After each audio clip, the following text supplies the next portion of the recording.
हथेली, हाय हाय हाय तेरी जीत हथेली। हाय हाय हाय ए मैं तुम्हारी रे कजरा रे, मोटे मोटे तेरे रे, आए ना नजर ना लग जाए, होए होए होए ए नजर ना लग जाए, हाय हाय हाय ए नजर ना लग जाए। बांके बिहारी कजरा रे, मोटे मोटे तेरे ने।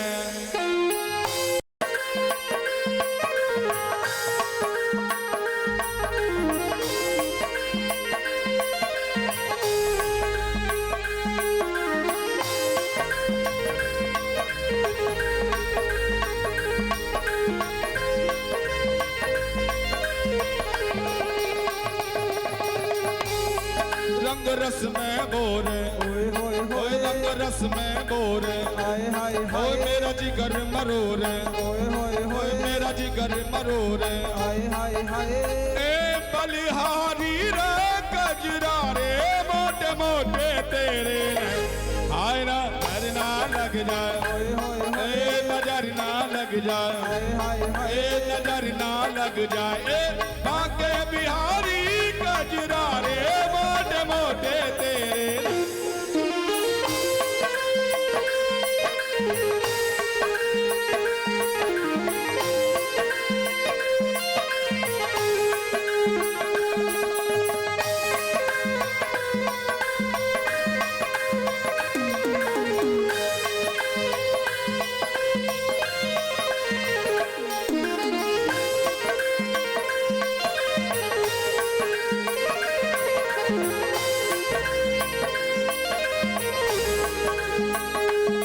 पागल कर डारी, होए होए होए ए पागल कर डारी, हाय हाय हाय तेरी दुनिया उजाड़ी, होए होए ओए होए पागल कर डारी। हाय हाय हाय ए बलिहारी रे कजरा रे, मोटे मोटे तेरे रे, आए ना नजर ना लग जाए, होए होए होए ए नजर ना लग जाए, हाय हाय हाय ए नजर ना लग जाए। बांके बिहारी कजरा रे, मोटे मोटे तेरे रे, हाय ना नजर ना लग जाए, होए होए होए ए नजर ना लग जाए, हाय हाय हाय ए नजर ना लग जाए, होए होए होए ए नजर ना लग जाए।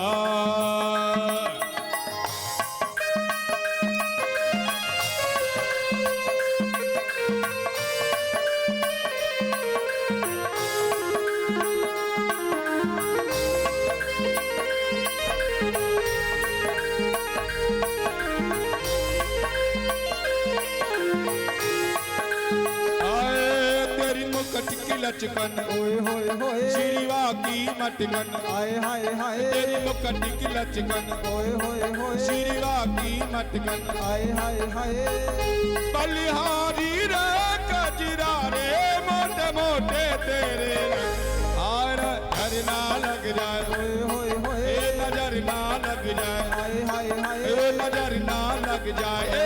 बांके बिहारी कजरा रे, मोटे मोटे तेरे ने, हाय नजर ना लग जाए, होए होए होए ए नजर ना लग जाए, हाय हाय हाय ए नजर ना लग जाए, होए होए होए ए नजर ना लग जाए, हाय हाय हाय ए नजर ना लग जाए, होए होए होए ए नजर ना लग जाए, हाय हाय हाय ए नजर ना लग जाए, होए होए होए ए नजर ना लग जाए, हाय हाय हाय ए नजर ना लग जाए, होए होए होए ए नजर ना लग जाए, हाय हाय हाय ए नजर ना लग जाए।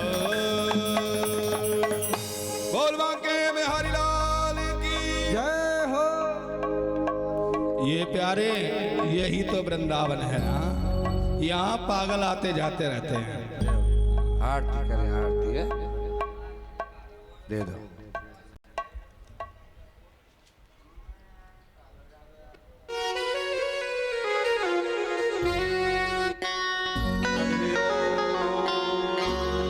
चंद्रमा मनसो जात चक्षो सूर्यो अजायत श्रोत्राद्वायुष प्राणश मुखादग्निर्जायत। श्यामा तेरी आरती, कन्हैया तेरी आरती, सारा संसार करेगा कर जोड़ के।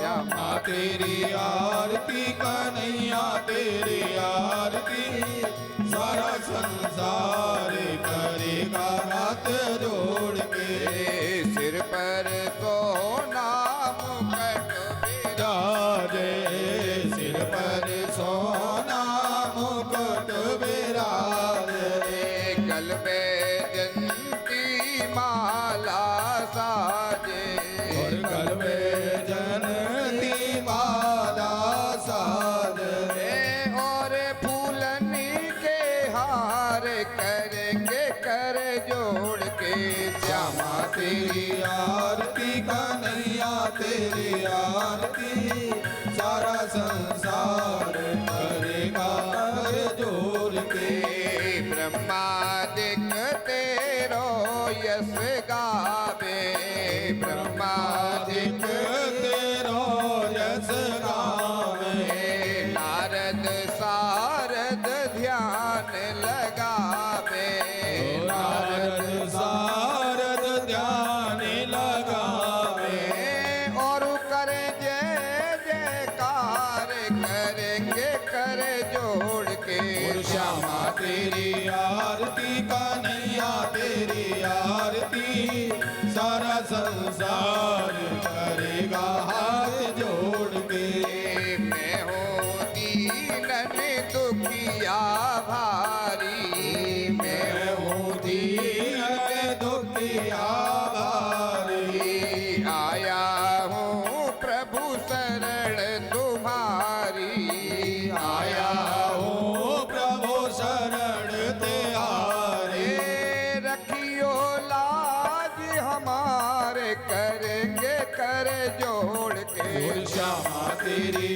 आरती कन्हैया तेरी आरती सारा संसार करेगा कर जोड़ के अपने चरण की भक्ति दीजो अपने चरण की भक्ति दियो अपनी शरण में मोहे रख लीजो अपने शरण में मोहे रख लियो करो भव सागर पार करेंगे कर जोड़ के श्यामा तेरी आरती कन्हैया तेरी आरती सारा संसार करेगा हाथ जोड़ के प्रेम सहित जो आरती गावे प्रेम सहित जो आरती गावे श्री राधा माधव पद पावे श्री राधा माधव पद पावे बाढ़े तुयस अपार करेंगे कर जोड़ के और श्यामा तेरी आरती कन्हैया तेरी आरती सारा संसार करेगा हाथ जोड़ के श्यामा तेरी आरती कन्हैया तेरी आरती सारा संसार करेगा कर जोड़ के श्यामा तेरी आरती कन्हैया तेरी आरती सारा संसार करेगा हाथ जोड़ के श्यामा तेरी आरती कन्हैया तेरी आरती सारा संसार करेगा कर जोड़ के श्यामा तेरी आरती कन्हैया तेरी आरती सारा संसार करेगा हाथ जोड़ के कर्पूर गौरम करुणावतारम संसार तारम सदावसल्कम हृदयारविन्दे भवम भवानी दतं नमामि त्वमेव माता च पिता त्वमेव त्वमेव बन्धो च सखा त्वमेव त्वमेव वेदा धर्मं त्वमेव त्वमेव सर्वं मम देव देव हरे राम राम राम हरे हरे हरे राम राम राम हरे हरे हरे कृष्णा कृष्ण कृष्ण हरे हरे हरे कृष्णा कृष्ण कृष्ण हरे हरे आराधन समर्पयामि देव शान्ति शान्तिरन्तरिक्षं शान्तिः पृथिवी शान्तिरापः शान्तिरोगदयः शान्तिः वनस्पतयः शान्तिर्पृथिवी देवाः शान्तिर्ब्रह्म शान्तिः सर्वगों शान्तिः शान्तिरेव शान्तिः सामा शान्तिरेधि। पुष्प दे दीजिए मंत्र पुष्पांजलि के लिए। हरि ओम यज्ञेन यगमयजदेवतानि धर्माणि व्रतमान्यासन्नाते हनाकं महिमानः सचन्द्रजत्रपूर्वे साद्याः सन्ति देवाः। हरि ओम एकदन्ताय विद्महे वक्रतुण्डाय धीमहि तन्नो दन्ति प्रचोदयात्। हरि ओम नन्दनन्दनाय विद्महे यशोदानन्दनाय धीमहि तन्नो कृष्णः प्रचोदयात्। सेवन्दैकावकुलजम्बकपाटलाब्जै पुन्नागजादिकरविरसालभोस्मै बिल्वा प्रभाल तुलसीदलमञ्जरी विस्त्वं पूजयामि जगदीश्वर मे प्रसीद। नाना सुगन्धि पुष्पाणि यदा कालोद्भवानि च पुष्पाञ्जलिर्मयादन्तो ग्रहाण परमेश्वर पुष्पाञ्जलिं समर्पयामि। बोली भागवत भगवान की, भागवत भगवान की, शंकर भगवान की, भाग्य बिहारी लाल की, हनुमान जी महाराज की, भुज व्यासी महाराज की जय जय श्री राधे श्याम। सभी को आरती दीजिए, सभी लोग अपने स्थान पर विराजमान हो जाएं।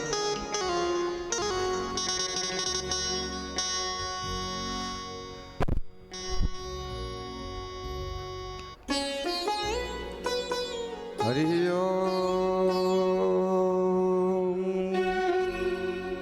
स्वस्ति श्री गणेशाय नमः। श्री गुरुचरण कमलेभ्यो नमः। राधा कृष्णाभ्यां नमः।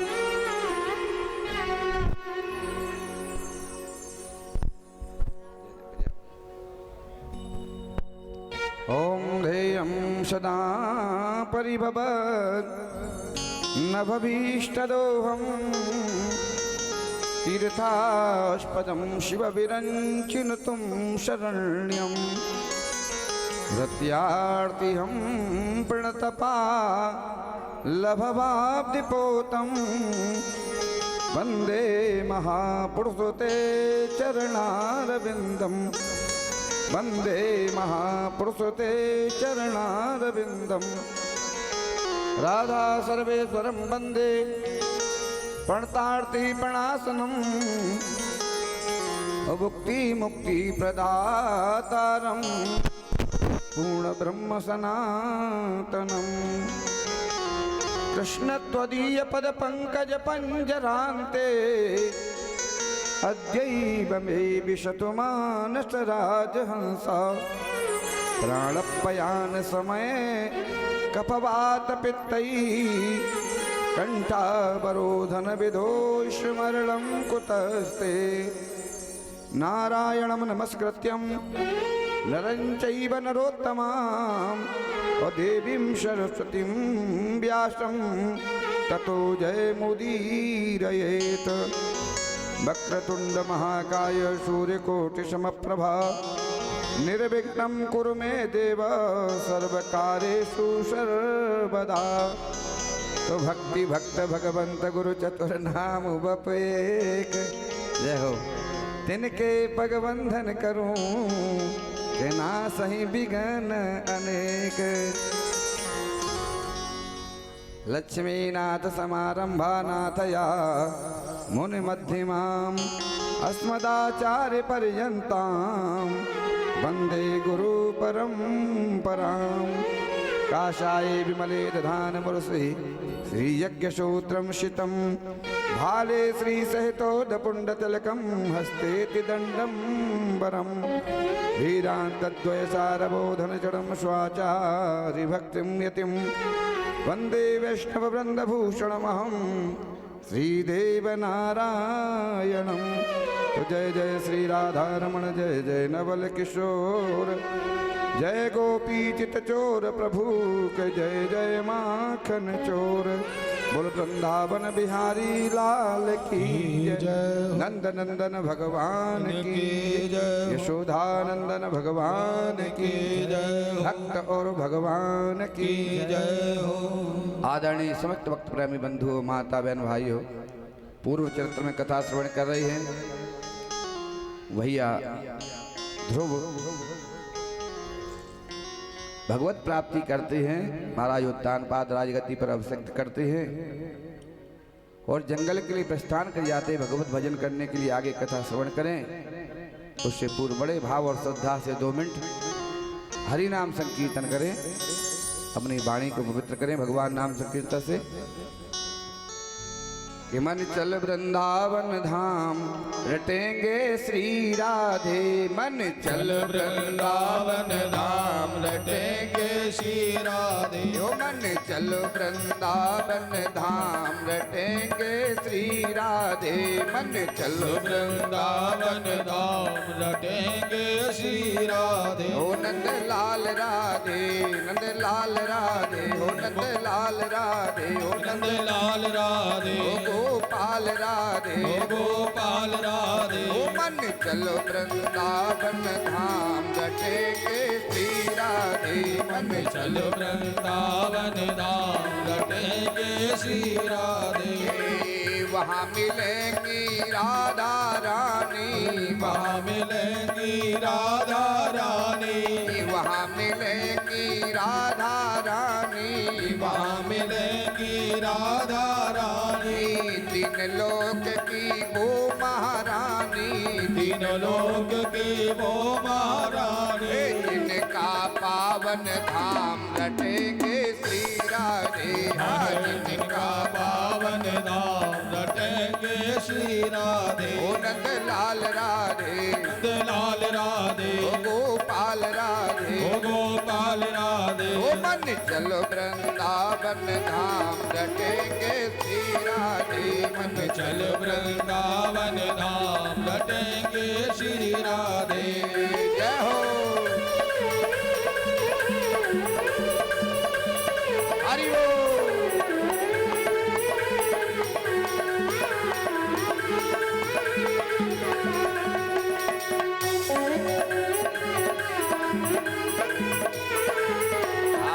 वृंदावन के कृष्ण कन्हैया, वृंदावन के कृष्ण कन्हैया, वृंदावन के कृष्ण कन्हैया। ओ प्यारे वृंदावन के कृष्ण कन्हैया। श्री बलदाऊ जी के भैया, श्री बलदाऊ जी के भैया। गोलोक मिलेगा धाम रटेंगे श्री राधे। गोलोक मिलेगा धाम मिलेंगे श्री राधे। ओ नंद लाल राधे, नंद लाल राधे, गोपाल राधे, ओ गोपाल राधे, ओ नंद लाल राधे, ओ नंद लाल राधे, ओ गोपाल राधे, ओ गोपाल राधे। ओ मन चलो वृंदावन धाम रटेंगे श्री राधे। मन चलो वृंदावन राम रटेंगे श्री राधे। राधे राधे जो कोई गावे, राधे राधे जो कोई गावे, राधे राधे जो कोई गावे, राधे राधे जो कोई गावे। मन की कामना पूर्ण हो जावे। मन की कामना पूर्ण हो जावे। भजन करो निष्काम रटेंगे श्री राधे। हाँ भजन करो मन धाम रटेंगे श्री राधे। हाँ भजन करो निष्काम रटेंगे श्री राधे। हाँ भजन करो निष्काम रटेंगे श्री राधे। ओ नंद लाल राधे, नंद लाल राधे, गोपाल राधे, ओ गोपाल राधे। मन चल वृंदावन धाम रटेंगे श्री राधे। मन चल वृंदावन नाम रटेंगे श्री राधे। जिनके सर पे मोर मुकुट है, जिनके सर पे मोर मुकुट है, कानों में कुंडल हाथ लकुट है, कानों में कुंडल हाथ लकुट है, जिनका वृंदावन धाम रटेंगे श्री राधे, जिनका वृंदावन धाम रटेंगे श्री राधे, जिनका वृंदावन धाम रटेंगे श्री राधे, जिनका वृंदावन धाम रटेंगे श्री राधे। ओ नंदलाल राधे, ओ नंदलाल राधे, ओ गोपाल राधे, गोपाल राधे, ओ मन चलो वृंदावन धाम रटेंगे श्री राधे, मन चल वृंदावन धाम रटेंगे श्री राधे, ओ मन चलो वृंदावन धाम रटेंगे श्री राधे, मन चल वृंदावन धाम रटेंगे श्री जय जय श्री राधे। श्याम बोल वृंदावन बिहारी लाल लाल की जय हो। भैया ध्रुव को राजगद्दी पर अभिषिक्त किया महाराज उत्तानपाद ने और भगवत भजन करने के लिए जंगल में प्रस्थान करे हैं। 36,000 वर्ष तक भैया ध्रुव ने राजगद्दी पर शासन किया और उसके बाद जो है भगवान के परम पद को, अटल पद को प्राप्त करते हैं। भैया ध्रुव जब जा रहे हैं, विमान आया है, विमान में बैठ करके भैया ध्रुव जाते हैं, तो मृत्यु ने आकर के प्रणाम किया है भैया ध्रुव को। कहा मेरा आदर करो, मेरा सम्मान करो। कहा देवी आप कौन है? बोले मेरा नाम मृत्यु है और ये मृत्यु लोक है, इसमें जो आया है उसे मुझे स्वीकार करना ही पड़ा है। तो भैया ध्रुव कहते हैं देवी जी आप आई तो सही, पर आप विलंब से आई हो, अब मेरे पास समय नहीं है। देखो ऐसे भैया ध्रुव हुए जो मृत्यु को भी जो कहते मेरे पास समय नहीं है। तो का मृत्यु का भैया ध्रुव ने आदर किया, मृत्यु के सर पर एक पैर रखा भैया ध्रुव ने और दूसरा पैर विमान में रखा है और भगवान के धाम के लिए जा रहे हैं। भैया ध्रुव को जो है अपनी माँ की याद आई है। रास्ते में पार्षदों से कहा कि भाई विमान रोको। बोले क्यों? तो मेरी माँ तो नीचे ही रह गई है। तो भगवान के पार्षदों ने कहा जिसका बेटा ध्रुव जैसा जिसका बेटा हो उसकी माँ का विमान नीचे, देखो तुम्हारी माँ का विमान तुमसे ऊपर चल रहा है। इसलिए कहा रामचरितमानस में तुलसीदास जी कहते हैं पुत्रवती युवती जग सोई तो रघुपति भगत जास सुत होई।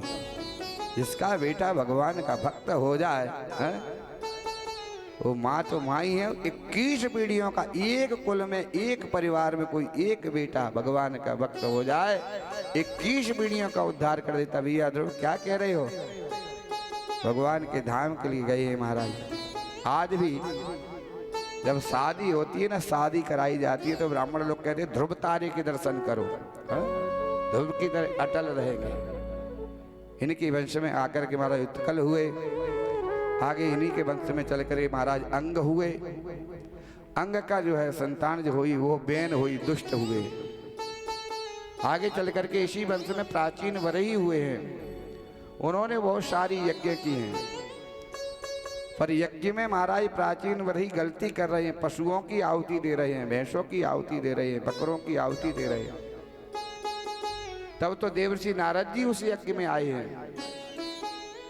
नारद जी को देख करके प्राचीन वरही राजा बड़े प्रसन्न हुए। क्या हो कि हम यज्ञ कर रहे हैं और आप जैसे संतों का पदार्पण होना स्वाभाविक ही है। तब तो जो है नारद जी ने कहा आप यज्ञ नहीं कर रहे हो, या आप यज्ञ के बहाने से पाप कर्म कर रहे हो। बोले वो महाराज कौन सा पाप हो रहा है? बोले जो आप पशुओं की आहुति दे रहे हो। तो कहा जैसा शास्त्रों में लिखा है पशुन आलभेद, पशुओं की आहुति दे, तो उसी प्रकार से हम उनकी आहुति दे रहे हैं। बोले कहीं शास्त्रों में नहीं लिखा है। पशुन आलवेद का अर्थ ये है, नारद जी ने प्राचीन वरही को समझाया कि पशु रूपी जो है अहंकार रूपी भैंसे की आहुति दो, ममता रूपी बकरे की आहुति दो, न कि पशुओं की आहुति देना है। वेदों की भाषा बड़ी क्लिष्ट है, समझ नहीं पाए महाराज प्राचीन वरही। एक जगह शास्त्रों में लिखा हुआ है कि वेदों को पढ़ना, किसी व्यक्ति ने पढ़ लिया उसमें कि वेदों को पढ़ना पाप है। किसी व्यक्ति ने वेदों में पढ़ लिया, लिखा है, शास्त्रों में लिखा है कि वेदों को पढ़ना पाप है। अब तो वो सब जगह प्रचार प्रसार कर रहा है कि मैंने आज पढ़ा है, वेद को पढ़ना नहीं चाहिए, वेद में लिखा है वेद को छूना नहीं चाहिए, वेद को पढ़ना, वेद को छूना पाप है, और मैंने लिखा है, पढ़ा है, सुना है। लोगों ने कहा अरे आदमी, भले आदमी, वेदों में कहाँ लिखा है? तो कोई अच्छे महापुरुष आए तो उन्होंने कहा भाई दिखा, तू प्रचार कर रहा है, झूठा प्रचार कर रहा है, कहाँ लिखा है? तो कहाँ लिखा है ना, ये देखो वेदों में कि वेद को पढ़ना पाप है, वेद को छूना पाप है, ये लिखा है ना।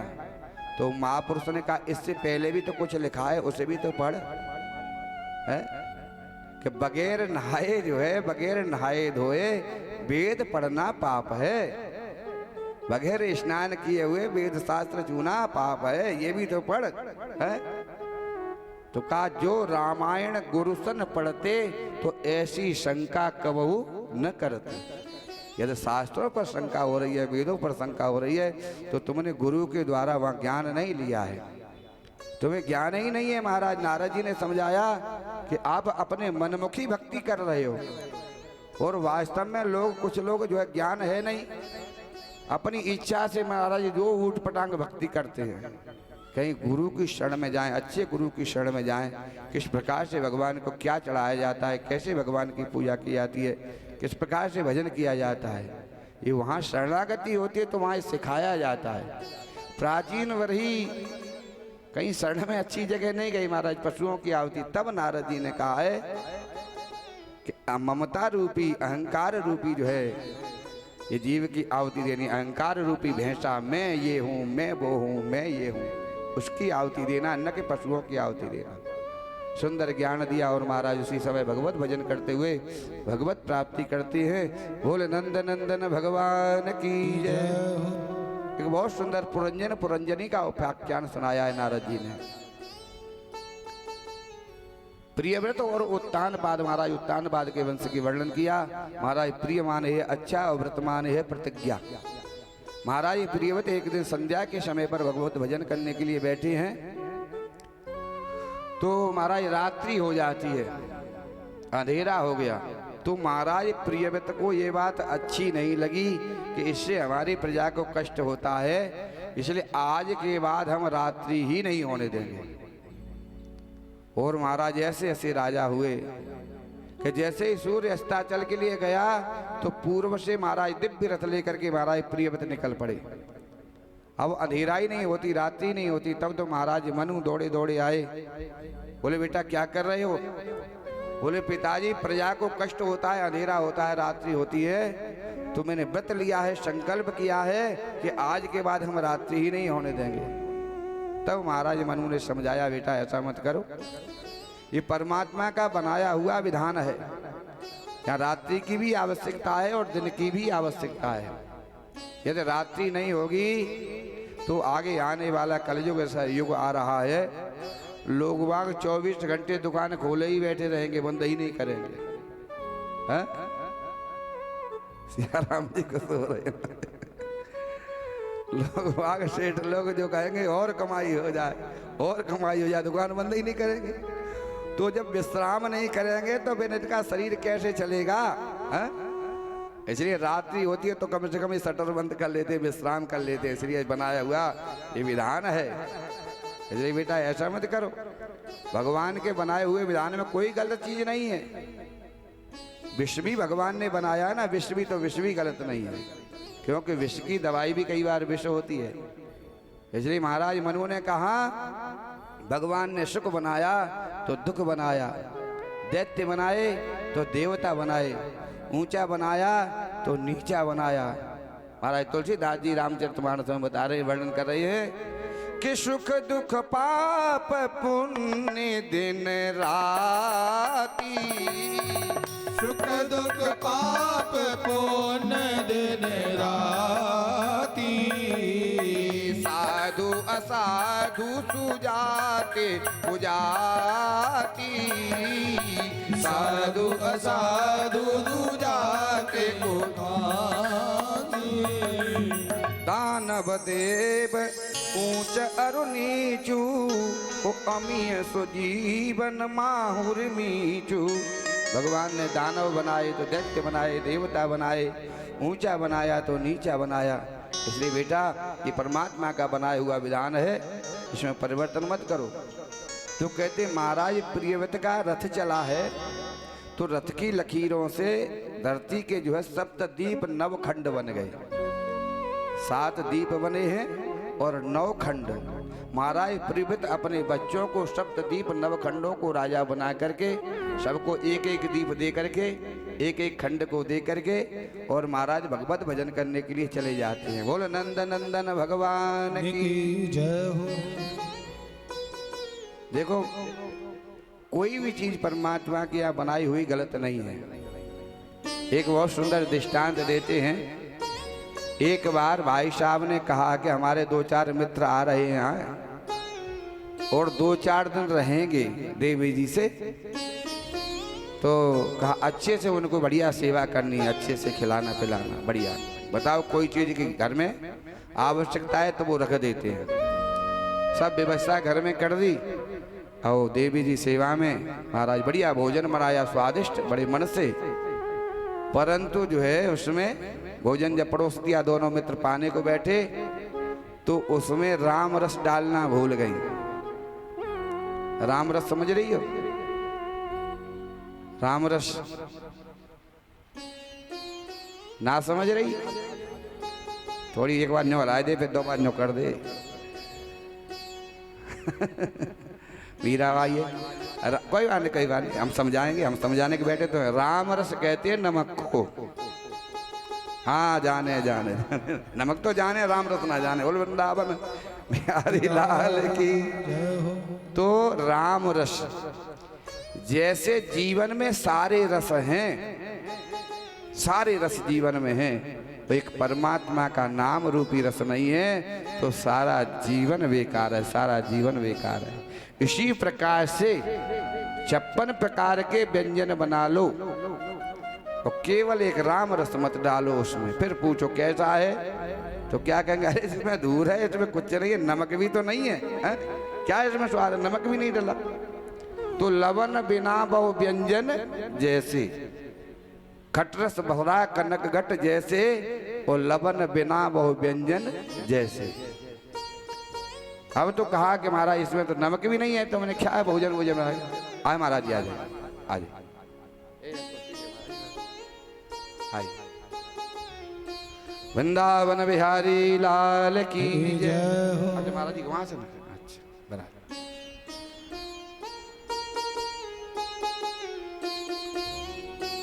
गोविंद भगवान की जय, संत भगवान की जय, सदगुरुदेव भगवान की जय हो। तो महाराज प्रसाद बनाया, अब राम रस डालना भूल गई। तो भाई साहब ने कहा अरे बताओ क्या तुमने? बोले गलती हो गई, ऊपर से ले लो। ऊपर से दे दिया। अब दूसरे दिन फिर भोजन बनाया, क्योंकि 4 दिन उनको रुकना था। तो बार बार याद करती रही कि नमक डालना भूल गई, राम रस भूल गई, राम रस भूल गई। तो कहा अब की बार भूलेंगे नहीं, पहले ही डाल देंगे। तो जैसे ही चौंक लगाया तो साथ साथ में डाल दिया। अब बनते बनते इधर उधर गई, फिर याद आया कि डाला कि नहीं डाला, मैं तो भूल गई लगता है। तो लेकर के फिर डबल, क्योंकि लास्ट में डालती थी ना हर बार, तो डाल दिया। अब चख इसलिए नहीं सकती कि भगवान का भोग लगना है, इसलिए डबल डल गया। अब फिर परोस दिया, तो कहा कैसा बनाए आज बताओ भोजन? बोले कल की कसर आज पूरी कर दी, आज डबल। अब तो महाराज बोले बड़ी गलती हुई। बोले कल से सॉरी, कल से ऐसी गलती नहीं होगी, कोई बात नहीं। अब तीसरे दिन उन्होंने क्या किया, लेकर के नमक का और बूरे का डब्बा एक ही जगह रखा था। तो खीर में तो महाराज नमक डाल दिया और जो है सब्जी में बूरा डाल दिया, चकाचक बढ़िया। अब उन्होंने कहा देवी जी तुम भोजन बनाते समय तुम्हारा मन कहाँ रहता है? बड़ा कलेश हुआ, 3 दिन बिगड़े खेल। तो झगड़ा हुआ, थोड़ा सा घर में कलेश हुआ। तो वो देवी जी ने क्या किया, डब्बा नमक का उठा करके बाहर फेंक आई। बोले 3 दिन जो है लड़ाई करवा रहा, 3 दिन से ये नमक का डब्बा ही लड़ाई करवा रहा है। अरे नमक लड़ाई नहीं करवा रहा, नमक गलत नहीं है, नमक सही है। तुम्हारा भोजन बनाते समय उस मन सही नहीं है, वहां मन नहीं है, ध्यान नहीं है। इसलिए परमात्मा का बनाया हुआ विधान महाराज मनु ने कहा कि न दिन बुरा है और न रात बुरा है, न सुख बुरा है न दुख बुरा है, परमात्मा ने बनाया है। रहीमन कहा है, रहीम जी कहते हैं थोड़े समय का दुख भी हमें कुछ देता है, कुछ सिखाता है। करो महाराज जी। गुरुर्ब्रह्मा गुरुर्विष्णु गुरुदेवो महेश्वरः, गुरु साक्षात् परब्रह्म तस्मै श्री गुरवे नमः। ध्यान मूलम गुरुर्मूर्ति, पूजा मूलम गुरुर्पदम, मंत्र मूलम गुरुर्वाक्यम, मोक्ष मूलम गुरुकृपा। सद्गुरुदेव भगवान की जय, संत भगवान की जय। मैं तो कहूँगा महाराज जी थोड़ा सा रामचरितमानस को महाराज जी बोलते हैं, तो भक्तों के लिए थोड़ा माइक दें, तो ही महाराज जी बोलेंगे आशीर्वाद प्रवचन के रूप में। महाराज जी के मुखारबिंद से थोड़ा देर प्रवचन सुने। ये तो माइक तो भैया ये दे दो।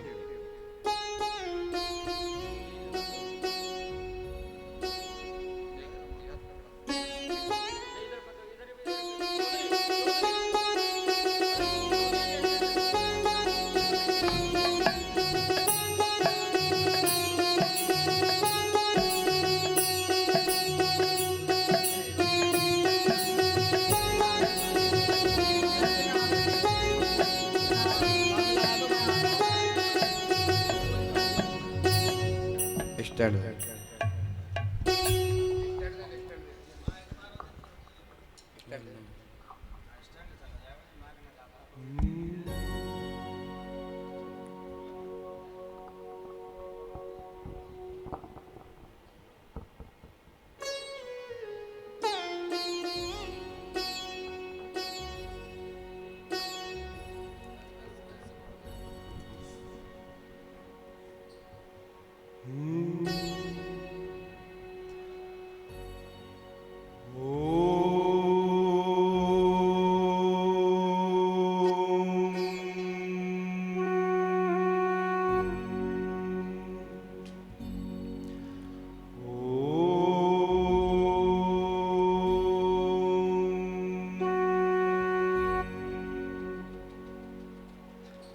गजाननं भूतगणादिसेवितं कपित्थजम्बुफलचारुभक्षणम् उमासुतं शोकविनाशकारकम् नमामि विघ्नेश्वरपादपङ्कजम्। श्रीरामचन्द्र रघुपुङ्गव राजवर्य राजेन्द्र राम रघुनायक राघवेश राजाधिराज रघुनंदन रामचंद्र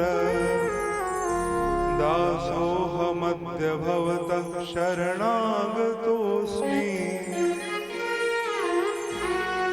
सनकादिक समारंभ श्रीचंद्राचार्य मध्यमाम् तस्मादाचार्य पर्यन्तम् वन्दे गुरु परंपरा।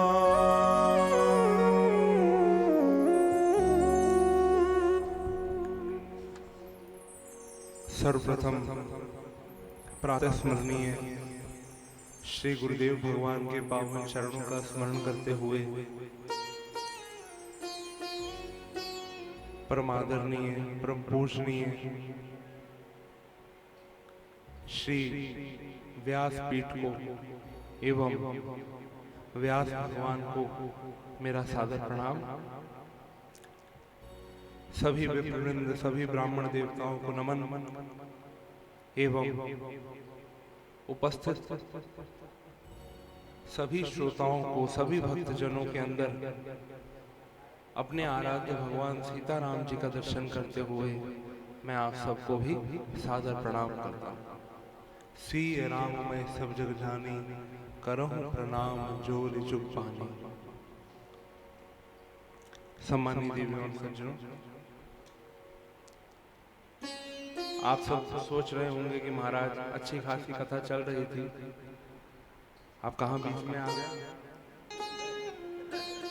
3 दिन से क्रम चल रहा है और महाराज, और ये मैं खुद एक कथा करता हूँ, इसलिए मैं जानता हूँ कि जब कथावाचक कथा करना आरंभ कर दे तो उसकी वृत्ति, उसका भाव एक दिशा में दौड़ने लगता है। फिर कोई कितना ही अच्छा आकर बोल दे, कोई कितना ही अच्छा आकर भजन गा दे, कोई कितना ही अच्छा आके भाव प्रकट कर दे, पर एक बार को तो व्यासपीठ को एक व्यवधान आ ही जाता है। इसलिए सर्वप्रथम मैं व्यास भगवान से क्षमा मांगता हूँ और उन्हीं की आज्ञा से आपका ऐसा भाव था कि मैं आप सबके साथ कुछ विचार आपके आगे रखूं। कुछ लोगों ने मुझसे यहाँ पूछा भी था कि महाराज आप कथा वथा में तो बैठते नहीं, तो फिर मैंने उन्हें यही कहा कि महाराज क्या है कि कथा में तो हर कोई बैठ जाता है, पर कथा सभा में नहीं बैठते। इन दोनों चीजों में अंतर है। कथा में हर कोई बैठ जाता है, कथा में बैठना कौन सी बड़ी बात है, तैयार वगैरह होके आए, मुंह हाथ धोए, आके बैठ गए। जब प्रभु कृपा से, संतों के आशीर्वाद से आप यहाँ तक आए हैं तो कथा में तो बैठ ही जाएंगे। पर कथा में बैठना बहुत सरल है, कथा आपके अंदर बैठ रही है या नहीं बैठ रही है ये विचारनीय है, ये एक प्रश्न चिन्ह है। और मैं तो मानस का एक विद्यार्थी हूँ, श्री रामचरितमानस का, इसलिए महाराज जी ने मुझे जो सूत्र दिया उसको आधार बनाकर आपसे 2 मिनट चर्चा करना चाहता हूँ। कल महाराज जी ने ध्रुव प्रसंग सुनाया, देवी सती का प्रसंग सुनाया और बताया कैसे कैसे भगवान शंकर का अपमान देवी सती नहीं देख पाई और आखिर में उन्होंने यज्ञ कुंड में अपने शरीर की आहुति दे दी। परंतु ये सारा क्रम शुरू कहां से हुआ था? शुरुआत बस इतनी सी है कि भगवान शंकर के मन में एक बार भाव आया कि मुझे राम कथा सुननी है, और मानसकार ने लिखा कि एक बार त्रेता युग माही, शंभु गए कुंभज ऋषि पाही। अगस्त ऋषि के पास भगवान शंकर कथा सुनने आने लगे तो देवी सती ने कहा कि महाराज कहाँ जा रहे हो? वो देवी कथा सुनने जा रहे हैं। बोले माँ हम भी चले? बोले देखो देवी, हमारा सीधा सा नियम है, हम किसी को साथ चलने के लिए कहते नहीं है, और अगर कोई आ जाए तो अपन टोकते नहीं, चलना है चलो। देवी सती साथ में आ गई और ज्यों ही ऋषि अगस्त के द्वार पर पहुंचे, अब आप भी जानते हैं हमारे घर को छोटा मोटा मेहमान आ जाए तो अपन कितनी आवभगत करते हैं, कितनी तैयारी पहले से रखते हैं। एक ड्राई फ्रूट की ट्रे पहले से सजा के रखते हैं, घर में सफाई करवा लेते हैं, घर में कूलर एसी हो तो पहले से चालू करके रखते हैं कि भाई गर्मी है, आज सामने वाला बाहर से आएगा तो उसे थोड़ी ठंडक महसूस हो, कोई ठंडाई, कोई छाछ, कोई चीज तैयार रखते हैं पहले से। कितनी चीजों का बंदोबस्त उसके आने से पहले ही हो जाता है, और आने के बाद तो पूछे ही मत जी। हाँ, वो सारी व्यवस्था महाराज, ये तो हमारा कर्तव्य है देखिए।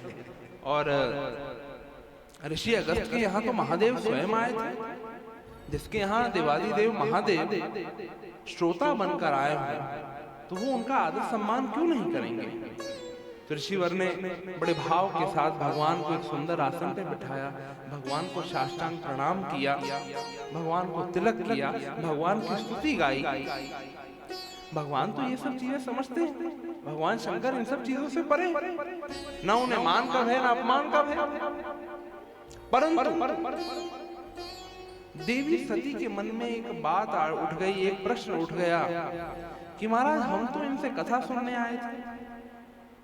उदाहरण स्वरूप आप महाराज जी से कथा सुनने आए, अब आप यहाँ बैठे और महाराज जी आपको आके तिलक करने लगे, महाराज जी आके आपको हार चढ़ाएं, महाराज जी आके आपकी पूजा करें, तो आपके मन में क्या ये एक प्रश्न स्वाभाविक रूप से नहीं आ सकता कि महाराज कथा अपन सुनने आए और पूजा ये अपनी कर रहे हैं, ये अपने क्या कथा सुनाएंगे? पूजा उसकी की जाती है जो अधिक सम्माननीय होता है, अधिक आदरणीय होता है। तो देवी सती के मन में यह भाव आया कि हम कथा सुनने आए हैं और पूजा ये ऋषिवर हमारी कर रहे हैं, तो इन्हें क्या पता है? बड़े तो हम हो गए, ये हमें क्या कथा सुनाएंगे? बस ज्यों ही ये अभिमान का हल्का सा कांटा उनके मन में आया, तो जिसके मन में अभिमान का कांटा आ जाए वो कितने ही सुंदर वस्त्र पहनकर, कितने ही बड़ी पदवी पर हो, अगर वो कथा सुनने बैठता है तो वो कथा में तो बैठ जाता है, कथा उसके अंदर नहीं बैठती। और देखिए हमारे गोस्वामी तुलसीदास जी भी लेखनी के कैसे चितेरे हैं कि जब कथा सुनने आई थी देवी पार्वती, देवी सती, हरिओम, तो क्या कहते हैं कि संग सती जग जननी भवानी, भगवान किसके साथ आए हैं? माता भवानी के साथ, जगत जननी के साथ। और जब कथा नहीं सुनी अभिमानवश, तो गोस्वामी जी ने एक ही पंक्ति में अपना संबोधन बदल दिया और कहते हैं कि मुनि संग विदा मांग त्रिपुरारी, चले भवन संग दक्ष कुमारी। एक ही बार में जब कथा सुनने के भाव से आई थी तब जगत जननी माता थी, और जब अभिमान आ गया और कथा नहीं सुनी तो क्या हो गई? दक्ष कुमारी, एक बड़े पिता की अभिमानी पुत्री हो गई। और इसलिए आप बड़े बड़े सौभाग्यशाली हैं कि आपको श्रीमद् भागवत की कथा का श्रवण करने का सौभाग्य प्राप्त हो रहा है। याद रखिएगा, मैं इसी बात को थोड़ी सी गहराई से कहूं कि सुनने हर कोई बैठता है। तीन प्रकार के श्रोता होते हैं महाराज। कथा सुनने तीन प्रकार के लोग बैठते हैं। सबसे पहला कौन होता है? सबसे पहला होता है सोता। सोता यानी जिसका काम सोने का है। और सच कहूं तो बुरा मत मानिएगा, आपकी कथा है भी आफ्टर लंच वाले टाइम की। दोपहर का खाना खाया हो आदमी ने, बढ़िया 4-6 रोटी, और उसके बाद भगवान की कथा में आके बैठ जाए। सच में दुनिया में इतनी अच्छी नींद कहीं और आती ही नहीं है जितनी अच्छी आदमी कथा में आ जाए। ये आफ्टर लंच की जितनी कथाएं हैं, एक बार ऐसे ही एक बुजुर्ग सज्जन थे, वो आए कथा सुनने के लिए, कथा चल रही थी। अब कई लोगों की आदत होती, कथा सुनते हैं तो कथा पंडाल में सबसे पहले वो ठिकाना देखते हैं जहां उन्हें सहारा मिल जाए, पीठ टिकाने को जगह मिल जाए। ये उनका पहला एक लक्ष्य होता है। अब ये भी वहां पहुंचा, जाके बैठ गए, और जाके जब बैठे सो गए महाराज। साथ में उनका पोता था। अच्छा, श्रोता अगर सोया हो तो कथा भी फिर सोई सोई होती, अनुभव से कह रहा हूं। श्रोता अगर सो जाए तो कथा व्यास में फिर मजा नहीं आता कथा करने का। तो एक दिन बीत गया, 2 दिन बीत गया, तो व्यास को लगा कि महाराज ऐसे चलता रहा तो अपना तो भाव बन ही नहीं पाएगा इसके चक्कर में। बाकी सब लोग कथा की तारीफ कर रहे हैं और ये आके सो जाता है और बैठता बिल्कुल सामने। तो उन्होंने उसके पोते को बुलाया और 10 रुपए दिए और कहा कि एक काम करना, ध्यान रखना, कल तेरे दादाजी सोने नहीं चाहिए कथा में। और ठीक है महाराज, बिल्कुल ध्यान रखेंगे। अगला दिन हुआ, दादाजी को उसने सोने नहीं दिया। वो जो सोते कुछ ना कुछ हिला देते, और उस दिन कथा भी बहुत अच्छी। अगले दिन फिर आए, दादाजी सो गए। अब इन्होंने पूछा कि तेरे दादाजी सोते क्यों हैं भाई? देखो 10 रुपए दिए थे। बोले महाराज बात इतनी सी है कि मेरी जो माँ है, अभी 2 महीने पहले ही मेरे छोटे भाई का जन्म हुआ है। अब माता जी बेचारी थोड़ा दिन उसको पूरा दिन उसे संभालती है, पिताजी काम में जाते हैं। हम रात को माता जी थक जाती हैं तो पूरी रात दादाजी को उसका ध्यान रखना पड़ता है। अब दादाजी की नींद नहीं पूरी होती, इसलिए दोपहर को आके आपकी कथा में नींद पूरी करते हैं। तो बोले मैंने तेरे को 10 रुपए दिए थे। 10 रुपए का? बोले आपने 10 दिए थे कि जगा के रखना। उसी दिन मैं घर गया और दादा ने मेरे को 20 रुपए जेब में से निकाल के दिए कि कल कुछ भी हो जाए मेरे को कथा में उठाना नहीं दोबारा। और जो ये बात कही, महाराज ने फिर 10 रुपए निकाल के दिया और चल कल ध्यान रखना, कल तेरे दादाजी सोने नहीं चाहिए। बोले महाराज छोड़ो, 10 आपने दिए थे, 20 तो दादाजी ने दे दिया, कम से कम 30 तो दो। तो मार्केट में 30 का रेट हो गया। भाव ये है कि कथा में 3 प्रकार के लोग कथा सुनने बैठते हैं। सबसे पहला होता है सोता, दूसरा होता है सिरोता। सिरोता ही बोलते हैं ना, जो काटने का काम करता है, सुपारी काट।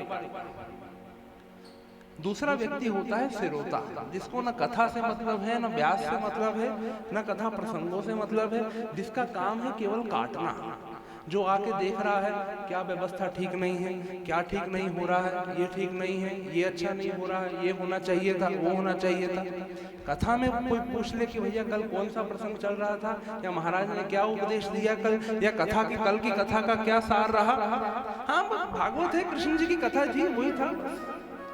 उसे कुछ नहीं पता कि प्रसंग में क्या है, कथा क्या कह रही है, पर वो एक श्रोता है, उसका काम काटना है। इंग्लिश में ऐसे लोगों को कहते हैं शिट पिकर्स। ऐसा व्यक्ति कथा से कुछ प्राप्त नहीं कर पाता। और तीसरा व्यक्ति होता है श्रोता। श्रोता का भाव है जो व्यक्ति मन में जिज्ञासा लेकर कुछ जानने की इच्छा से, कुछ समझने की इच्छा से कथा सुनने बैठता है, वो श्रोता होता है। और सच कहूं, जो श्रोता और श्रोता है वो इस कथा में से कुछ भी लेकर नहीं जाने वाला, भले वो यहाँ पे आके 7 दिन एक ही जगह आसन लगा के बैठा रहे, परंतु जो श्रोता होगा, जो जिज्ञासु होगा, वो इस कथा का पूर्ण रस प्राप्त करेगा। इसलिए आप सब कथा में बैठे हैं तो ये अब आपको टटोलना है। केवल आप और आपका परमात्मा जानता है कि आप श्रोता है, सिरोता है या श्रोता है। मन में जिज्ञासु भाव बनाए रखिए। और जिज्ञासु भाव किसी भी व्यक्ति के अंदर तब आता है जब उसे इस बात का भान होता है कि हाँ, हो सकता है। यहाँ पर अधिकतर बुजुर्ग लोग बैठे हैं जिनकी आयु लगभग 40-45 साल से ऊपर है। और अक्सर हमने परिवारों में बुजुर्गों को एक बात कहते हुए सुना है कि जब घर के बच्चे कोई राय देते हैं, जब घर के आपके बहू बेटियां, आपके पुत्र आपको कोई बात कहते हैं, अक्सर बड़े बुजुर्ग एक बात उनको कहते हैं कि महाराज ये बाल धूप में सफेद नहीं। वो कुछ भी दे दे, कुछ भी बात कहें, सही कहें गलत कहें, बुजुर्गों के पास एक लाइन तैयार होती है, हमें ज्ञान दे रहा, हमें बुद्धि दे रहा, ये बाल धूप में सफेद नहीं किए हैं, हमें तुमसे ज्यादा दुनियादारी का अनुभव है। परंतु मैं आपसे निवेदन करूं कि दुनियादारी का अनुभव होना और बात है, जीवन का अनुभव होना और बात है। दुनियादारी का अनुभव होता है कि शरीर के बाहर आपका किसके साथ कैसा व्यवहार होगा, आपको कहां बैठना है, किसके साथ कितना संबंध रखना है, ये दुनियादारी की बातें। पर कल आपने बुजुर्ग का प्रसंग सुना, वो छोटा सा बालक निकल पड़ा तपस्या करने, उसको किस चीज का अनुभव था। हम भक्त मीरा की स्तुति करते हैं, मीरा को कौन सी दुनियादारी का अनुभव था? अरे तो उसके परिवार वालों ने और उस समय समाज के लोगों ने तो उसे पागल कहा। आज हम उसकी पूजा करते हैं, उसे तो कोई दुनियादारी का अनुभव नहीं था। दुनियादारी का अनुभव होना और बात है, जीवन का अनुभव होना और बात है। दुनियादारी का अनुभव समाज में आपके नाम को ऊपर उठाता है और जीवन का अनुभव असल में आपकी आत्मा को ऊपर उठाता है। जीवन का अनुभव होना यानी आपकी आध्यात्मिक प्रगति होना, आपने अपने लिए क्या कमाया है, आध्यात्म में आप किस स्तर पे पहुंचे हैं। और दुनियादारी का सारा अनुभव होने के बावजूद अगर आपके पास जीवन का अनुभव नहीं है तो सच मानिए ऐसे जो सफेद बाल हैं, ये सिर्फ खोखले हैं, ये दुनियावी स्तर तक ठीक है, पर ये जीवन में आपके कुछ खास काम आने वाले नहीं। अनस खान के पास जीवन का, दुनियादारी का कौन सा अनुभव था? काबुल में एक पान की दुकान पर खड़ा हुआ व्यक्ति पान खा रहा है और दुकानदार से पूछता है कि तेरे सर के पीछे ये जो एक बालक की फोटो लगी है, ये बालक कौन है? दुकानदार मुड़ के देखता है और मुस्कुरा के फिर आगे कहते इसे नहीं जानता। बोले नहीं, बड़ा सुंदर बालक है, आज से पहले ऐसी छवि कभी नहीं देखी, कहाँ रहता है? तो उस दुकानदार ने कहा कि मेरे साथ मजाक करता, वैसे तो ये सारी दुनिया में रहने वाले हैं, परंतु अगर फिर भी पूछता है तो मैं तुझे बताता हूँ, यहाँ से बहुत दूर वृंदावन नाम का एक गांव है, ये बालक वहाँ रहता है। अच्छा, एक बात कहूँ भाई, ये बालक देखने में तो बड़ा सुंदर है, परंतु ऐसा मुझे लगता है कि ये गरीब है। दुकानदार सोचने लगा कि ये गरीब है, अगर ये गरीब है तो तू और मैं क्या है भाई? तूने कैसे कह दिया ये गरीब है? बोले ध्यान से देख, बालक जितना मर्जी सुंदर है, परंतु इसके माता पिता इसे एक जूते का जोड़ा नहीं दिला पाए। बेचारा नंगे पांव। मन में इच्छा जागती है कि इसके लिए, इसके छोटे छोटे पैरों के लिए एक जोड़ी जूता का लेके जाऊं और अपने हाथों से इसे पहनाऊं। एक कृपा कर दे मेरे ऊपर, मुझे ये तस्वीर दे दे। उसने कहा ले जा। उसे लगा मूर्ख बनाने की बात नहीं, ये सब कौन जा रहा है काबुल से वृंदावन? बहुत पुराने समय की बात है। ये बाजार गया और दुकानदार को एक फोटो दिखाता है कि भाई मैंने तो कभी इस बच्चे से मिला नहीं, परंतु ये फोटो को देखकर तू ही एक अनुमान लगा कि ये बालक के पैर कितने बड़े होंगे और इसके नाप का एक छोटा सा जूता एक जोड़ा मुझे दे दे। और सच मानिए, हाथ में बांके बिहारी के छोटे से उस गोपाल का स्वरूप रखकर वो व्यक्ति गले में वो जूते का जोड़ा लटकाकर पैदल वृंदावन की ओर चल पड़ा। उस समय कोई ज्यादा साधन थे नहीं, पैदल यात्राएं होती थी और वो एक लंबे समय के बाद वृंदावन पहुंचा, जहां पर पहुंचते पहुंचते उसके कपड़े फट चुके थे। बहुत दिनों से नहाया नहीं, बहुत दिन हो गए दाढ़ी नहीं बनाई। उसकी वेशभूषा और उसके हाव भाव चाल ढाल को देखकर कोई भी ये कह सकता था कि कोई पागल आदमी है। वृंदावन के घर घर में दरवाजा खटखटाता है और कहता है कि महाराज ये बालक कहाँ रहता है? लोग उसका मजाक उड़ाते हैं। फिर आप में से कोई सज्जन मिला जिसने उसे इशारा करके बताया वो बांके बिहारी मंदिर है, जा वहां चले जा, वहां पे तुझे ये बालक मिल जाएगा। ज्यों गया, शाम का समय था, लोगों का आना जाना बंद हो गया था, भगवान के पट बंद हो गए थे। ज्यों ही पुजारी जी मंदिर बंद करने लगे तो पुजारी जी ने इसको देखा और पहले तो इसको ऊपर से नीचे देखकर उन्हें बड़ा अजीब लगा कि ये कौन पागल आ गया मंदिर में। पुजारी जी को फोटो दिखा के कहता है कि महाराज ये बालक मैंने सुना है यहाँ रहता है, इसके पाँव में जूता नहीं है, बड़ा गरीब परिवार का लगता है, इसके माता पिता इसे एक जोड़ी जूता नहीं दिला पाए। मैं काबुल से इसके लिए जूते का जोड़ा लेके आया हूँ, आप एक बार मुझे मिला दीजिए, एक बार अपने हाथों से इसके पैर में जूते पहना दो, फिर मैं यहाँ से चला जाऊंगा। पुजारी जी उसे फटकार कर बाहर कर देते हैं कि एक तो ऐसा मोर की इस वेशभूषा में आया और भगवान को जूते, उसे नहीं पता कि ये कौन है, ये उसकी सरलता है। हम मंदिर में जाते हैं, कथा सुनने जाते हैं, कथा प्रांगण में जाते हैं तो अपने साथ कई चीजें साथ लेकर जाते हैं। मैं उन सामानों की बात नहीं कर रहा जो आप अपने बैग में भर के लाए हैं, मैं उन चीजों की बात कर रहा हूँ जो आप अपने मन में भर के लाए हैं। आपके साथ आपका पद, प्रतिष्ठा, सम्मान, आयु, अनुभव, ये सब आपके साथ चलता है। और जब आप कथा में बैठते हैं और इन सब चीजों को साथ में लेकर बैठते हैं तो जिस प्रकार एक भरे हुए कप में और पानी या चाय नहीं डाला जा सकता, उसके लिए कप और या ग्लास को पहले खाली करना जरूरी है, ठीक उसी प्रकार एक भरे हुए मन में कथा को नहीं डाला जा सकता। अगर कथा का कुछ रस लेना है तो उसके लिए पहले मन को खाली करना आवश्यक है।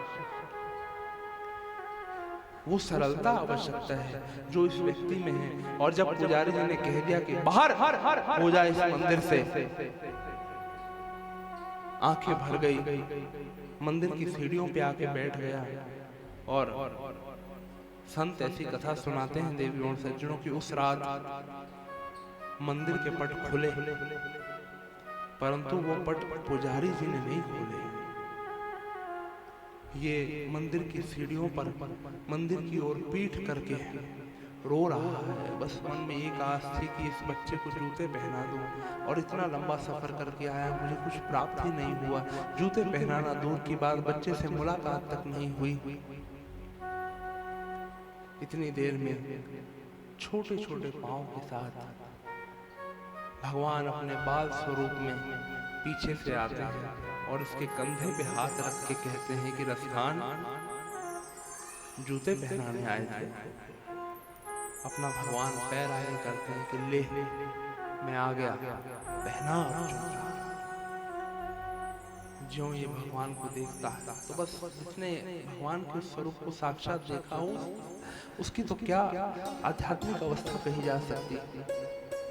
और कथा बड़ा सुंदर भाव रखती है कि जब कोई हमें जूते पहनाए तो हम किसी चीज का सहारा ले लेते हैं, किसी चीज को पकड़ लेते हैं, दीवार पे हाथ रख लेते हैं, उसके कंधे पे हाथ रख लेते हैं, परंतु ज्यों ही ये भगवान को जूते पहनाने लगा तो भगवान ने एक पैर अपना आगे किया, एक पैर पे भगवान अपने आप को संभाल नहीं पाए, भगवान जो थोड़े से हिलने लगे भगवान ने अपना हाथ इसके मस्तक पे रख दिया अपने आप को संभालने के लिए। बस और क्या था देवियों और सज्जनों, ये सरल सा व्यक्ति जो दर दर भटक रहा था, जिसे कोई नहीं जानता था, जिसे लोग पागल समझ रहे थे, आज जब जगन्नाथ का हाथ उसके सर पे पड़ा तो एक कवि हो गया और वृंदावन की गली गली में जय श्री कृष्ण, जय श्री कृष्ण, जय श्री कृष्ण के गीत गाते हुए ये भगवान की स्तुति करते हुए लिखता है। आज ये रसखान कवि हो गया जो कहता है कि धूल भरे अति शोभित श्याम जो कैसी बनी श्री सुंदर चोटी, खेलत खात फिरे अंगना पग पैंजनिया कटी पीर खचोटी,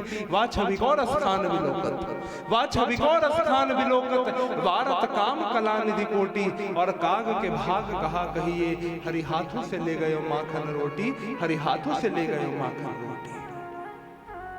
मैं निवेदन कर रहा था कथा सुनने बैठे तो जिस प्रकार आप अपने जूते चप्पल ये सब इस आश्रम के बाहर उतार के आते हैं, ठीक उसी प्रकार अपना अभिमान, अपनी पद, अपनी प्रतिष्ठा, अपना अनुभव, इन सब चीजों को बाहर रख कर आइए, क्योंकि इसके बिना कथा आपके अंदर प्रवेश नहीं कर सकेगी। आप कथा में बैठेंगे, कथा आपके अंदर कभी नहीं बैठेगी। बस 2 मिनट और लेके मैं अपनी वाणी को विराम दूंगा, क्योंकि मैं जानता हूँ आप महाराज जी को सुनने आए हैं, मुझे सुनने नहीं आए। इस सूत्र को अपने साथ रखिएगा। अभी कथा के और कुछ दिन बीतते बचे। जीवन में अपने अहंकार को कम करना हो 3 चीजें कीजिएगा। सबसे पहला, प्रथम भगति संतन कर संगा, जीवन में सत्संग कीजिए। भगवान गीता में एक बात कहते हैं अर्जुन से कि अर्जुन उत्तरेद आत्मनात्मानम नात्मानम अवसादयेत आत्मैव आत्मनो बंधुर आत्मैव रिपुरात्मनः। तेरा मन ही दुनिया में तेरा सबसे बड़ा शत्रु है अर्जुन, और तेरा मन ही दुनिया में तेरा सबसे बड़ा मित्र है। और आपका और मेरा मन ये हमारा मित्र होगा या शत्रु होगा, ये हमें केवल और केवल सत्संग में आकर पता चलता है। जीवन में सत्संग कीजिए, अच्छे लोगों का संग कीजिए। इंग्लिश में एक बात कही गई कि if you are the smartest in the room you are in the wrong room.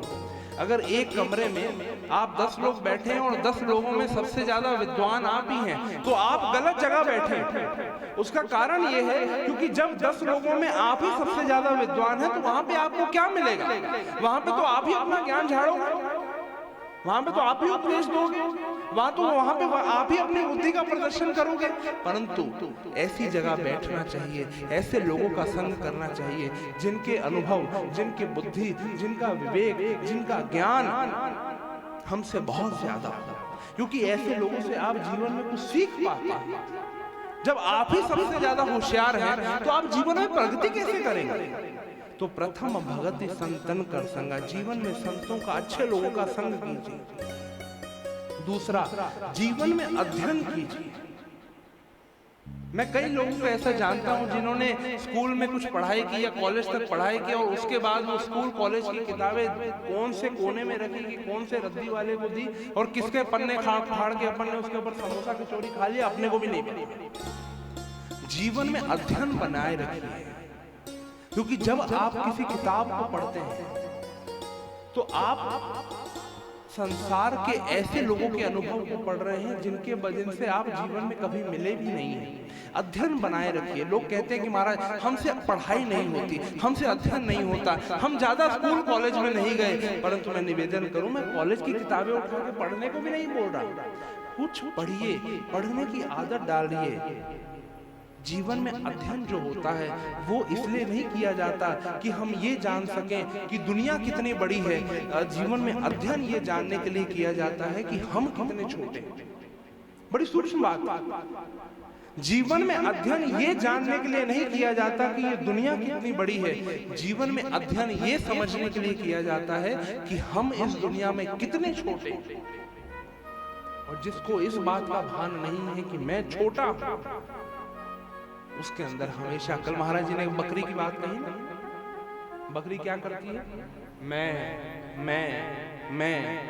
महाराज जी की बात इसलिए बार बार कह रहा हूं ताकि आपको ये ना लगे कि मैं कथा सुनता नहीं। मैं कथा सुनता हूं, बस यहाँ कई बार बैठता नहीं हूँ कि चलो ठीक है आप अपने आनंद ले रहे हैं। और तीसरा काम जीवन में हो सके तो जितना दान कर सकते हैं कीजिए। दान का अर्थ सिर्फ पैसे का दान नहीं होता। किसी को कि कोई चीज दे देना कभी भी दान नहीं कहलाती। कौन सी चीज दी जा रही है, किसको दी जा रही है, किस समय पे दी जा रही है, किस स्थान पे दी जा रही है, इन सब चीजों का विचार करके जब आप किसी को कुछ देते हैं, किसी की कोई सहायता करते हैं, वो दान कहलाती है। महाराज सद्भाव रामायण है। रामायण सतकोटि अपारा, बहुत सारी रामायण है। एक सद्भाव रामायण में मैंने एक छोटा सा प्रसंग सुना कि केवट के बारे में आप सब जानते होंगे। रामायण में केवट का प्रसंग आता। एक प्रश्न उठा था कि महाराज जब भगवान केवट के पास गए और केवट ने भगवान के साथ बड़ी वार्तालाप की, बड़ी शर्तें रखी, तो वहां पे और कोई केवट नहीं था क्या? और कोई नाव चलाने वाला नहीं था? परंतु सद्भाव रामायण में मैंने ऐसा संतों के मुख से प्रसंग पढ़ा कि एक बार केवट ने वहां पे जो निषाद राज रहता था, निषाद राज कहीं शिकार करने निकला था और रास्ता भटक गया था। और जब वो गंगा के किनारे पहुंचा तो केवट ने उससे पानी पिलाया था, उसकी सहायता की थी, उसे कुछ विश्राम करने के लिए स्थान दिया था। और निषाद राज ने उससे कहा था कि जब कभी तुझे जीवन में मेरी आवश्यकता होगी तो मुझे याद करना। और ऐसा कहते हैं कि जब केवट को पता लगा कि भगवान आने वाले हैं, उसने निषाद राज को निवेदन किया और उस दिन निषाद राज ने वहां पे जितने केवट और थे उन सबको छुट्टी दे दी। और वहां पर अकेला वो एक केवट बचा था जिसने कभी निषाद राज की मदद की थी। मैं ये प्रसंग आपको सिर्फ इसलिए सुना रहा हूं कि आपके द्वारा किया गया पुण्य, आपके द्वारा किया गया कोई सत्कार्य, आपके द्वारा किया गया कोई सत्कर्म किस रूप से आपके जीवन में कब फलित होगा ये आप भी नहीं जानते। और उसका फल क्या हुआ कि मांगी नाम न केवट आना। आज स्वयं जगदाधार जगदीश्वर जो सारे संसार को देने वाले हैं, केवट के द्वार पे आके मांग रहे हैं कि मांगी नाम न केवट आना। और अंदर से कहता है महाराज नहीं आऊंगा। क्यों नहीं आऊंगा? कहाँ है तुम्हारा मर्म में जाना, मैं तुम्हारा रहस्य जानता हूँ। क्या रहस्य जान गए? जिस परमात्मा के बारे में वेद नेति नेति कहते हैं, जिसके आगे प्रार्थना करते हुए हम कहते हैं मंत्रहीनम क्रियाहीनम भक्तिहीनम सुरेश्वर, हम तेरे बारे में कुछ नहीं जानते, जिसके लिए वेदों ने नेति नेति कहा है, आज उसको केवट क्या कह रहा है? कहाँ है तुम्हारा मर्म मैं जाना, मैं तुम्हारा रहस्य जानता हूं। केवट क्या जान गया है? तो कहता है कि छुअत सिला भाई नार सुहाई पाहन तेन काट कठिनाई। महाराज मैंने ऐसा सुना है कि आपने अपने पैरों से किसी पत्थर को छुआ था और आपके पैरों पे जो रज लगी थी आपके चरणों पे, उससे वो पत्थर एक स्त्री बन गई। तो जब एक पत्थर स्त्री बन सकता है, अहल्या प्रसंग आप सब समझ गए होंगे, जब एक पत्थर स्त्री बन सकता है तो पाहन तेन काट कठिनाई, हमारी नाव तो फिर भी लकड़ी की है मां। अगर ये भी एक स्त्री बन गई तो पहले से घर में एक है, वही मुझसे संभाली नहीं जा रही। आप एक और टिका दोगे मेरे को, आप तो आगे निकल जाओगे, मैं दोनों कहां संभालूंगा? और अगर ये दूसरी एक और आ गई, चलो स्त्री को तो एक बार संभव पर पालन पोषण कैसे करूंगा, क्योंकि नाव को तो आपने स्त्री बना दिया। इसलिए मांगी नाव न केवट आना, मैं नहीं आऊंगा। भगवान निवेदन करते हैं कि भैया आ तो सही, तेरी कोई शर्तें होंगी तो मान लेंगे, पर हमें गंगा तो पार कर। केवट बाहर आता और कहता कि शर्त तो है, एक शर्त अगर पूरी कर दो तो उस पार ले जाऊंगा। शर्त क्या है? पद कमल धोई चढ़ाई नाव, न नाथ उतराई चहो। शर्त सिर्फ इतनी सी है कि एक बार मुझे अपने चरणों को अगर पखारने दो। विडंबना क्या है कि चरणों में जो रज है ये पत्थर को स्त्री बना देगी, तो नाव मेरी स्त्री नहीं बननी चाहिए। एक बार अपने हाथों से अगर आपके चरण पखार लूंगा तो मैं निश्चिंत हो जाऊंगा। तो पद कमल धोई चढ़ाई नाव, न नाथ उतराई इसके बदले में मुझे पैसे भी मत देना। मोहि राम राउर आन दशरथ सपथ सब साची का। और महाराज ये मैं बात पे अटल रहूंगा। अगर हम किसी बात पे अटल रहना चाहते हैं तो हम कहते हैं कि हम भगवान की सौगंध खाते हैं। ये क्या कह रहा है? मोहि राम और आन दशरथ, भगवान की कसम नहीं, भगवान के बाप की कसम खाता। सपत सब साची कहूं। और यहाँ तक कि बरु तीर मारहु लखन पै जहि लगे न पाए पखारी हो। अच्छा, केवट इतनी बात भगवान से कर रहा है तो भगवान तो बेचारे मुस्कुरा के आनंद ले रहे हैं केवट की बातों का। पर उनके बड़े भाई के साथ, लक्ष्मण जी के भैया के साथ कोई इतनी बात कर ले और इतनी तू मैं कर ले, लक्ष्मण जी को कहाँ सहन है? तो लक्ष्मण जी बड़े गुस्से के साथ केवट को देख रहे थे कि एक तो भैया तेरे से निवेदन कर रहे हैं, तू जिसे मांग रहे हैं, और आगे से नखरे दिखा रहा है। तो केवट कितनी सुंदर बात भगवान से कहता है कि बरु तीर मारहु लखन पै जब लगी न पाए पखारी हो। ये जो आपके छोटे भाई है ना, जो मेरे को तिरछी नजर से इतनी दूर से देख रहे हैं, महाराज इनको गुस्सा आए और ये अपने बाण से मेरी छाती को भेद दे तो भेद दे, पर जब लगी न तुलसीदास नाथ कृपाल पार उतारे हूं। जब तक मैं अपने हाथों से आपके चरणों को पखार नहीं लूंगा तब तक पार नहीं जाने दूंगा। सुन केवट के बैन प्रेम लपेटे अटपटे, बेहसे करुणाएन चितई जान की लखन तन। भगवान एक बार केवट की बात सुन के कभी सीता जी को देखते, फिर एक बार लक्ष्मण जी को देखते। तो किसी संत ने कहा कि माने इधर उधर क्यों देख रहे हो? जब बात केवट से हो रही है तो केवट की बात का जवाब दो, इधर उधर की बात क्यों कर रहे हो? तो एक संत का बड़ा सुंदर भाव है कि जब तक भगवान का विवाह नहीं हुआ था तब तक भगवान के चरणों की सेवा कौन करते थे? लक्ष्मण जी करते थे, दोनों चरणों। और जब विवाह हो गया तो सीता जी ने कहा कि महाराज मैं पत्नी हूँ, अधिकार तो मेरा भी। तो भाई लक्ष्मण जी ने कहा कि भाभी आप तो अब आए हो, हम तो बचपन से लगे हैं सेवा में, तो हमारा अधिकार मत मारो। तो एक चरण की सेवा देवी सीता जी कर लेती हैं और एक चरण की सेवा भैया लक्ष्मण कर लेते हैं। परंतु अब जब केवट आया है तो केवट क्या कहता है कि पद कमल धोई, दोनों चरणों की सेवा मुझे चाहिए। तो भगवान लक्ष्मण और सीता जी को देखते हैं कि भाई तुम दोनों तो एक एक में खुश हो और ये दोनों मांग रहा है, क्या करें? परंतु गंगा तो पार करनी।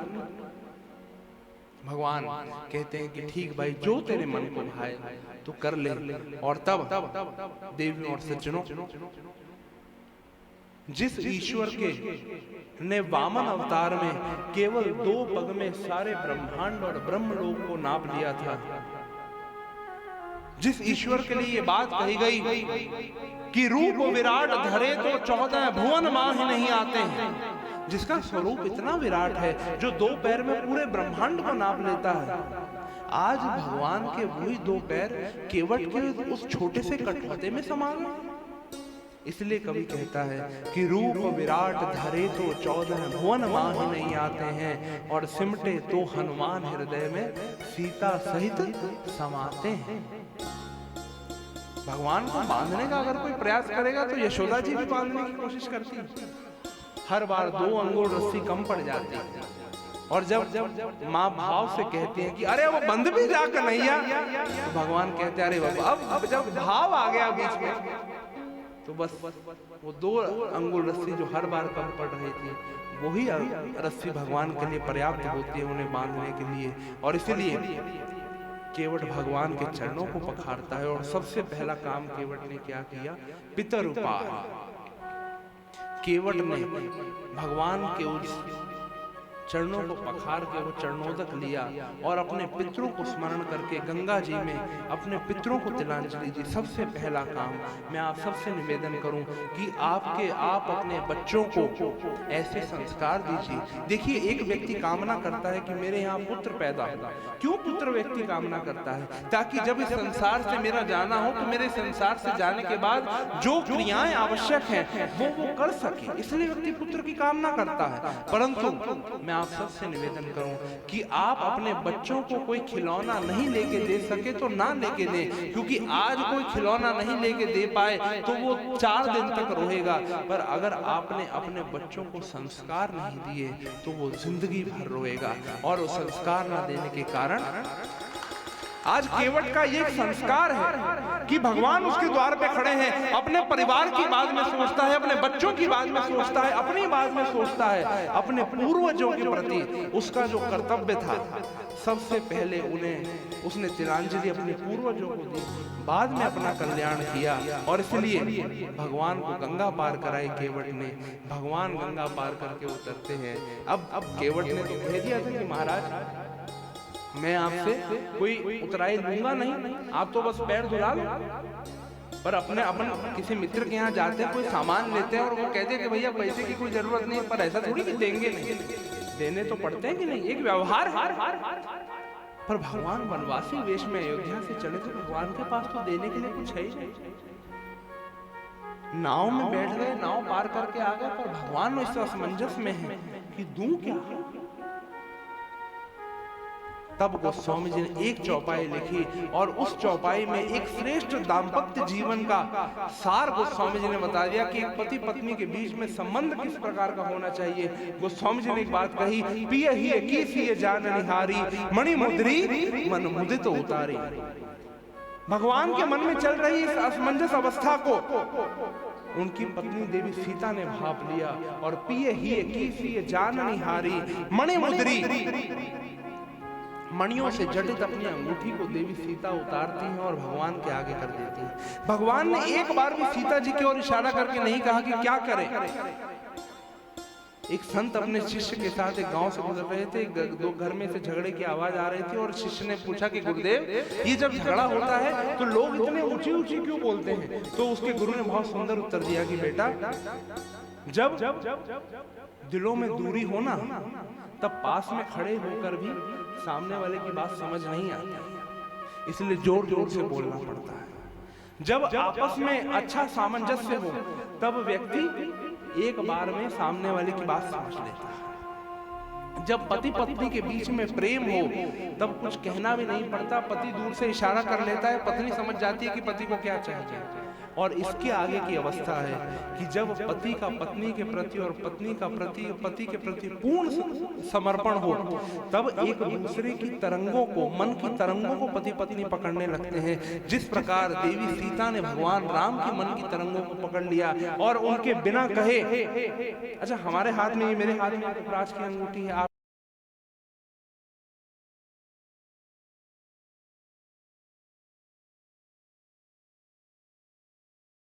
आप इससे ज्यादा तो नहीं।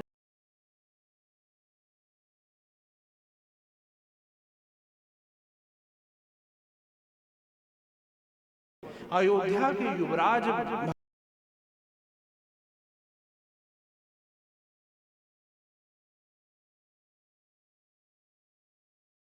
उन्होंने उस छोटे सी उतराई के लिए अपनी मणियों से जड़ित अंगूठी उतार के भगवान के आगे कर दी और